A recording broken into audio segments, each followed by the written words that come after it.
Hello everyone. I'm going to have some more Costa Rica stuff to share with you, but first I'd like to pray, and I'd encourage you to pray with me. Dear Lord, I thank you so much for each person who's watching this, and I thank you for the opportunity to be able to share everything you allowed me to experience and help with at Costa Rica. I thank you for working in every part of the world and working in my life. And I pray that you speak and continue to work all over the world, and that you continue to use me as your hands and feet. Amen. Okay, so today is Thursday. It was the last day where we had service projects and the VBS.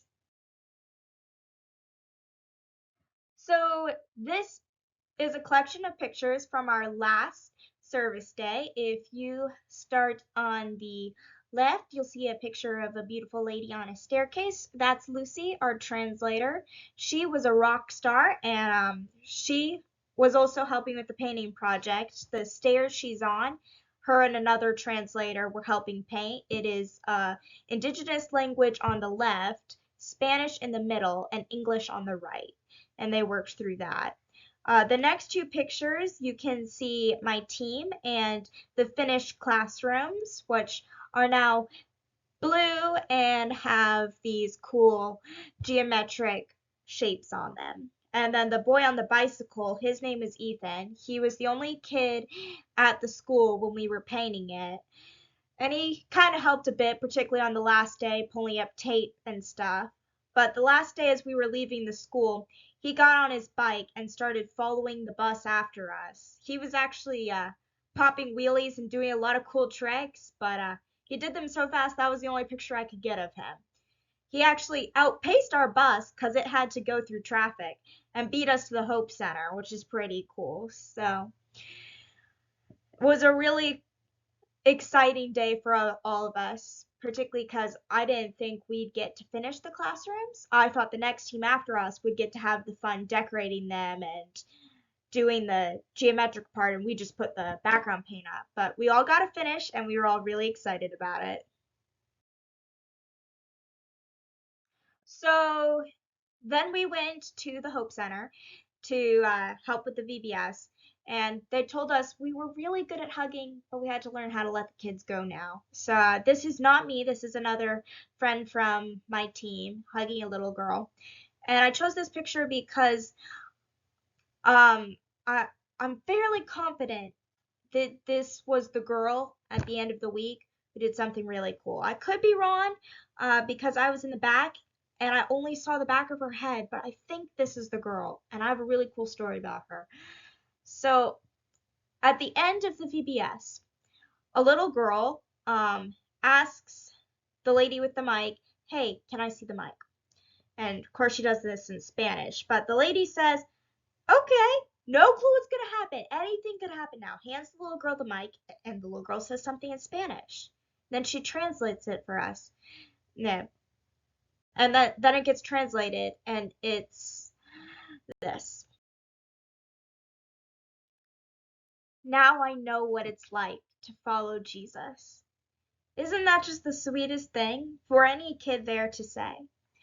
And we also had heard stories about one little boy who he went home and the first thing he told his mother was, "I learned about Jesus." He could have said anything else. I made a craft, I had a snack, anything else, but it was Jesus. And that was really the focus of it. So that was big for us.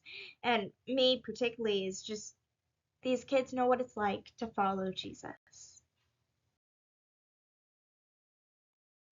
So there's not really a good way to top that ending. However, they did give us some statistics our last meeting with them about everything that happened there. We had 4 days of service, 14 of us in our group, 630 minutes of dancing, which I personally feel is an underestimate because we also had freeze dance and just dancing with the kids in the courtyard, or everyone else is playing limbo, but this kid wants to dance, I'm dancing with them. So I feel like that number's wrong. I feel like it should be a little higher, but who am I to say?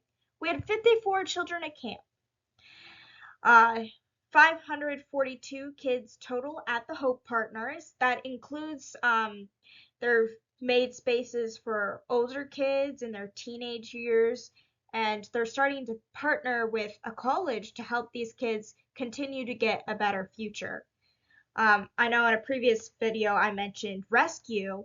Well, the next step was transformation. And for them, that was let's give them opportunities to dream. Let's give them opportunities to have a good life, which kind of reminds me of that Bible story about if you see a brother or sister in need and say, live in peace, be warm and well fed, but do nothing about their physical needs, what good is it?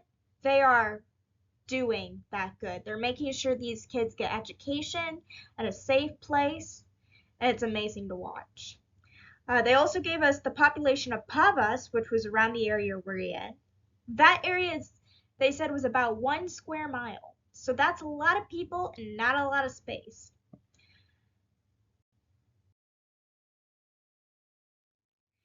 And that was really cool to look through. And then to close it off, they finished with this story from Samuel, which they had actually started the week with. And I showed it with you on an earlier video. And in the original Bible verse, it says Israel.